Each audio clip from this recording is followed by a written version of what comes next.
এই যে আমাদের প্রতিষ্ঠানে এসেছেন, কেমন লাগছে আপনার? আমার খুব ভালো লেগেছে। খুব ভালো লাগছে। হ্যাঁ। বাহ, ভেরি গুড। তো ভাই তো সফল হয়েছে, যখন ভাই সফল হয়েছিল তখন আপনার কেমন লেগেছিল? আমার প্রচুর আনন্দ হয়েছিল, ভালো লেগেছে। খুব ভালো লেগেছে। তো এবার ছেলেকে আপনাকে সফল বানাতে হবে। আর আমি- ছেলেকে আমি-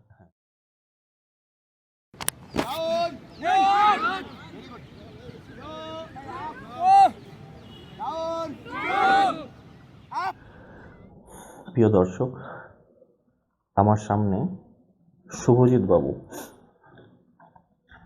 আজকে মিশন জবে এসেছে অ্যাডমিশনের জন্য।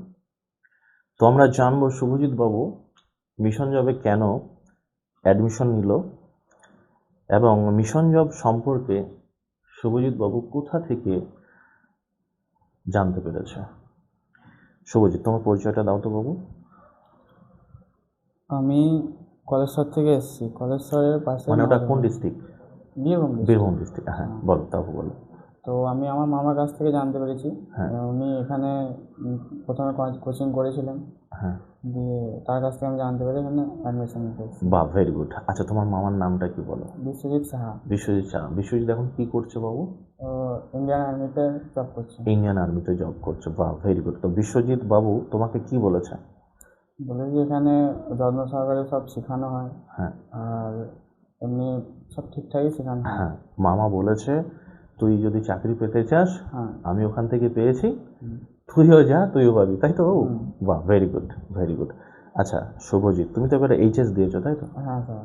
আচ্ছা, তো তুমি মামা তো বলেছো, তুমি তো আজকে আমার এখানে ফার্স্ট টাইম এসেছো, তো তোমার কেমন লাগছে? ভালো লাগে, খুব ভালো লাগে। খুব ভালো লাগছে। হ্যাঁ। Very good. Admission complete? হ্যাঁ। হ্যাঁ।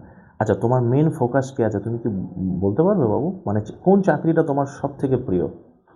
চাকরি বলতে ইন্ডিয়ান আর্মি বলতে। ইন্ডিয়ান আর্মি তোমার সব থেকে প্রিয়। বা, ভেরি গুড। আচ্ছা, তোমার এই যে মা তোমার সঙ্গে এসেছে, মা কি বলে? মা তোমাকে কি হতে বলে? মা ওই ইন্ডিয়ান আর্মি সরকারি হলে হবে। মা বলে একটা সরকারি চাকরি করতে হবে। হ্যাঁ। আচ্ছা বাবু, এই যে তোমাদের ইন্ডিয়ান আর্মি বলো বা যে কোনো সরকারি চাকরি পেতে গেলে কি দরকার হয় জানো? না স্যার। কি দরকার হয় জানো? শুধু ইচ্ছা থাকলেই হবে না, কী করতে হবে বাবু? তার প্রপার গাইডেন্স ফলো করে তোমাকে কিন্তু পড়াশোনা করতে হবে।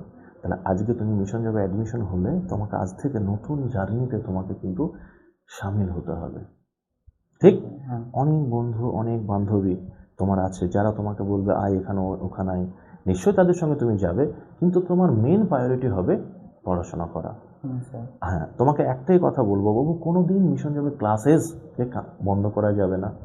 যতই কষ্ট থাকুক, তুমি যদি ঠিকঠাকভাবে ক্লাস করো, মামার মতো তুমিও দ্রুত সফল ডেফিনেটলি হবে। হ্যাঁ দিদি, নিশ্চয়ই নিশ্চয়ই। দিদিকে দাও। এই যে আমাদের প্রতিষ্ঠানে এসেছেন, কেমন লাগছে আপনার? আমার খুব ভালো লেগেছে। খুব ভালো লাগছে। বাহ, ভেরি গুড। তো ভাই তো সফল হয়েছে, যখন ভাই সফল হয়েছিল তখন আপনার কেমন লেগেছিল? আমার প্রচুর আনন্দ হয়েছিল, ভালো লেগেছে। খুব ভালো লেগেছে। তো এবার ছেলেকে আপনাকে সফল বানাতে হবে। আর ছেলেকে হ্যাঁ, ও ভাইয়ের কাছে শুনে ওই জন্যই আসলাম যে আমার ছেলেটা যাতে একটা ভবিষ্যৎ হয়, ভালোভাবে ইয়ে হয়, মানে পড়াশোনা করুক, শিক্ষা অর্জন করুক, আপনারা পাশে থাকবেন। হ্যাঁ, নিশ্চয়ই থাকবো। আপনার আশীর্বাদ দরকার দিদি। ছেলেকে শুধু একটা জিনিস করবেন, তুই শুধু পড়াশোনা কর। এই বয়সের ছেলেরা প্রচুর সময় কিন্তু মোবাইলে ওয়েস্টেজ করে, বন্ধু বান্ধবদের সঙ্গে ওয়েস্টেজ করে, এইগুলো আপনি খেয়াল রাখবেন। দেখবেন ছেলে ডেফিনেটলি ও যে জায়গাটার জন্য আমার কাছে এসে নিশ্চয়ই পাবে এবং ভাইয়ের থেকে দ্রুত পাবে, ঠিক? দর্শক, আমরা আর কি শুনলাম শুভজিৎ এবং দিদির কাছ থেকে যে ভাইয়ের সফলতায় দিদি খুব আনন্দিত, উচ্ছ্বসিত। আগামী দিন আমাদের শুভজিৎ বাবু মামার মতো জব পাবে, আমরা সে আশা করতেই পারি। আর দর্শক, তোমরা যারা দেখছো, তোমরা অবশ্যই শুভজিৎ বাবুর জন্য আশীর্বাদ করো, ওর যে স্বপ্ন সেটা যেন পূরণ হয়। আর তোমরাও যারা চাইছো যে আগামী দিন ইন্ডিয়ান আর্মি হতে চাও বা এসএসসি জিডিতে জব পেতে চাও বা ডব্লিউবি পেতে চাও, কেপি চাকরি পেতে চাও, নিশ্চয়ই তোমরা পাবে। তোমরাও সঠিক গাইডেন্স ফলো করো। যদি মনে হয় মিশন জবে এসে তোমরা গাইডেন্স নেবে, বা ক্লাসরুম হোক বা আবাসিক কোচিং হোক, নিশ্চয়ই তোমরা আসতে